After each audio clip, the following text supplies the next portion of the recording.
ఎందుకంటే యేసుక్రీస్తు ప్రభు వారి యొక్క జీవితంలో కూడా చాలా ఎక్కువ సార్లు చెప్పారు. నిజంగా నాకు చాలా సంతోషం అనిపించింది. చాలా సమృద్ధి అయినటువంటి వాక్యాలు చెప్పారు. చాలా విలువైన ప్రతి వచనం కూడా ఒక వజ్రంతో సమానమైనటువంటి వచనం. మీరు పలికినటువంటి ప్రతి మాట కూడా చాలా విలువైనటువంటి మాటలు ఈరోజు పలికారు. మరి ఎంతో అలసిపోయినట్టుగా కనబడుతున్నారు, నిన్నంతా అలసిపోయినట్టుగా ఉన్నారు, కానీ అయ్యగారు ఎంతో శక్తివంతమైనటువంటి ప్రసంగాన్ని ఈరోజు మనకు అందించారు. మరి దీన్ని బట్టి నేను చాలా సంతోషిస్తున్నాను. మీరు అందరూ మరొకసారి చప్పట్లు కొట్టాలి, గట్టిగా కొట్టాలి, చాలా గట్టి కొట్టాలి.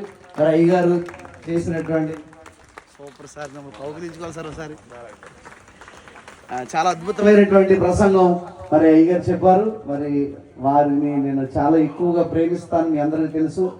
చాలా ఎక్కువగా ప్రేమిస్తాను, చాలా ఎక్కువగా నేను వారిని అభిమానిస్తాను. నేను మీ ఫ్యాన్ సార్, నాకు చాలా మంది